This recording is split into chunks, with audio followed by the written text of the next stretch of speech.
बॉलीवुड की कुछ फिल्में ऐसी होती हैं जो बॉक्स ऑफिस के साथ साथ लोगों के दिलों पर भी छा जाती हैं। भाई अनिल कपूर ने बॉलीवुड को कई ऐसी फिल्में दी हैं जिसे लोग आज भी देखना काफी पसंद करते हैं।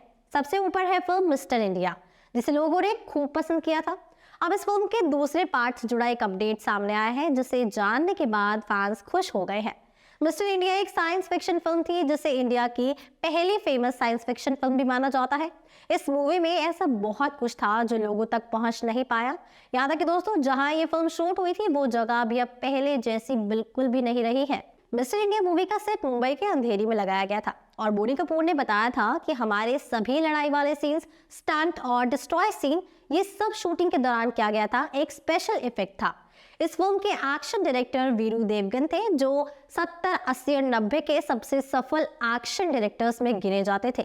और दोस्तों, ये कोई और नहीं बल्कि अजय देवगन के ही फादर हैं।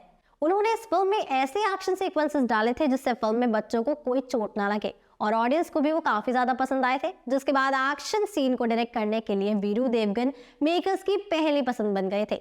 भाई इस मूवी में बहुत सारे ऐसे सीन्स हैं जिसमें लोगों ने छोटी छोटी गलतियों को पकड़ा है, लेकिन बहुत कम ऐसे फैक्ट्स हैं जो हमारे सामने आ पाए हैं। जिसमें से एक फैक्ट ये भी है कि जब अनिल कपूर सारे बच्चों को पढ़ा रहे होते हैं तो उस ब्लैक बोर्ड पर केमिस्ट्री का एक फॉर्मूला लिखा था, जिसके नीचे लिखा था बोनीस फॉर्मूला। दोस्तों, पर देखा जाए तो असल जिंदगी में ऐसा कोई फॉर्मूला है ही नहीं, इसे बस उस ब्लैक बोर्ड पर यूं ही लिखा गया था। दोस्तों, ये मूवी रिलीज हुई, लोगों को उस मूवी ने वो एक्सपीरियंस दिया जिसके बारे में उन्होंने सोचा भी नहीं था। और एक तो ये नई कहानी, ऊपर से साइंस फिक्शन फिल्म जिसने लोगों के मन में क्यूरियोसिटी जगाने में काफी मदद की थी। और तो और दोस्तों, लोगों के अंदर ये सवाल खड़ा कर दिया था कि ये सच में ऐसा कोई केमिकल होता है जिससे लोग गायब हो सकते हैं। वहीं कई साइंटिस्ट ने इस थ्योरी पर काम भी किया था, लेकिन आज तक वो ऐसा कोई केमिकल नहीं बना पाए हैं जिससे लोग गायब हो जाए और कुछ देर बाद नजर भी आने लगे। इस तरह उस फिल्म ने लोगों को एक्साइटेड कर दिया था। वैसे दोस्तों, आज भी लोग उसके सीक्वल का इंतजार कर रहे हैं ताकि फिर से मेकर्स कुछ ऐसी दमदार कहानी लाएं जो ऑडियंस को फिर से चौंका दे, ताकि वो अपने बीते हुए कल को आज से जोड़ सके। दोस्तों, मिस्टर इंडिया मूवी को बनाने में 38 मिलियन लगे थे, लेकिन इस फिल्म ने लोगों पर ऐसा जादू चलाया था कि मेकर्स को इसने 100 मिलियन कमा कर दिए थे। और ये कुछ और नहीं, फिल्म में मौजूद हर छोटे से बड़े मेंबर्स की मेहनत थी जो इस फिल्म में लगी हुई थी। अब जब दोस्तों फिल्म रिलीज हुई थी तो चारों तरफ सिर्फ मिस्टर इंडिया के ही चर्चे थे, लेकिन इसके रिलीज होने से पहले कुछ ऐसा हुआ था कि बोनी कपूर को धर्मेंद्र जी से माफी मांगनी पड़ी थी। यहाँ तक कि दोस्तों, कुछ दिनों तक दोनों के बीच कोई बात भी नहीं हुई थी। दोस्तों, बता दो कि काफी लोगों ने कोशिश की थी उनको समझाने की, लेकिन धर्मेंद्र जी को उस चीज का बहुत बुरा लगा था। हुआ ये था कि मूवी रिलीज होने से पहले ही उनके ट्रेलर और गानों की वजह से मूवी में मौजूद एक्टर और एक्ट्रेस मशहूर हो चुके थे और साथ ही साथ उस फिल्म का हवा हवाई गाना लोगों की जुबान पर रहता था। इस गाने को लेकर बोनी कपूर को धर्मेंद्र जी से माफी मांगनी पड़ी थी।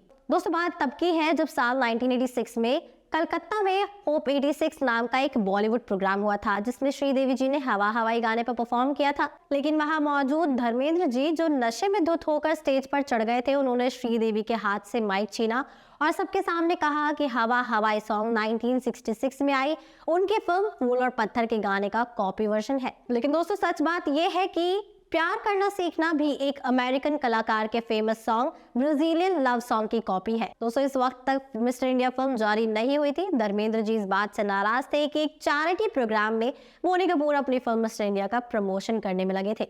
दरअसल दोस्तों, होप 86 नाम का वो कार्यक्रम फिल्म इंडस्ट्री के गरीब टेक्नीशियंस के लिए एक फंड ज्वाइन करने के लिए ऑर्गेनाइज किया गया था और उस प्रोग्राम में कई मशहूर लोगों को भी इनवाइट किया गया था, जिसके बीच बोनी कपूर ने अपनी फिल्म का प्रमोशन कर लिया था, जिसकी वजह से उस वक्त धर्मेंद्र जी को सबसे ज्यादा गुस्सा आया था। लेकिन उनकी नाराजगी तब तक खत्म नहीं हुई थी जब तक बोनी कपूर ने उनसे माफी नहीं मांगी थी। लेकिन बाद में धर्मेंद्र जी को भी ये एहसास हो गया था कि उन्हें पार्टी के बीचों बीच जाकर इतना बड़ा तमाशा नहीं करना चाहिए था।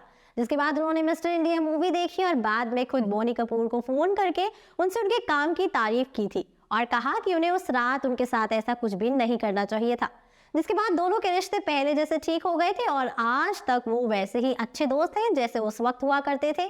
दोस्तों, बता दो कि मिस्टर इंडिया मूवी सभी के लिए टर्निंग पॉइंट साबित हुई थी, फिर चाहे वो फिल्म का डायरेक्टर हो, एक्टर हो या चाइल्ड एक्टर। यहाँ तक कि मूवी के कैलेंडर कैरेक्टर की पहचान भी इस मूवी ने ही बनाई थी, जिसे कोई नहीं भूल सकता। और एक इंटरव्यू में इस चीज के बारे में खुद सतीश कौशिक जी ने कहा था कि अगर आज मिस्टर इंडिया मूवी में उन्हें चुना नहीं गया होता तो आज वो जो है वो कभी नहीं बन पाते। मिस्टर इंडिया मूवी हमेशा से उनके दिल के बहुत करीब है और हमेशा रहेगी भी। इस मूवी ने चाइल्ड एक्टर अहमद खान को जो सक्सेस दिया था वो शायद ही किसी और बच्चे को मिला होगा दोस्तों। अहमद को बचपन से ही डांसिंग का काफी ज्यादा शौक था। अहमद खान की मां कोरियोग्राफर सरोज खान की दोस्त थी, जिसके बाद उन्होंने सरोज खान से रिक्वेस्ट की ताकि अहमद खान को भी वो एक महान कोरियोग्राफर बना सके। अहमद ने फिल्म अंजाम में अपना बेस्ट दिया था। सरोज जी ने अहमद को डांस डायरेक्टर बना लिया। इसके बाद अहमद ने पीछे मुड़कर कभी नहीं देखा। साल 1995 में आई रंगीला से अहमद ने सफलता की नई कहानी लिख दी थी। इस फिल्म में अहमद खान ने ही कोरियोग्राफी की थी और उनके सिखाए डांस से ही उर्मिला मातोंडकर स्टार बन गई थी। अहमद को दोस्तों इस फिल्म के लिए फिल्म फेयर का बेस्ट कोरियोग्राफी अवार्ड भी मिला था। एक्टिंग और कोरियोग्राफी के बाद अहमद ने फिल्म प्रोडक्शन में भी अपना हाथ आजमाया था और आज जिस अहमद खान का टॉप बॉलीवुड कोरियोग्राफर्स में बोलबाला है वो शायद ही किसी और कोरियोग्राफर का होगा।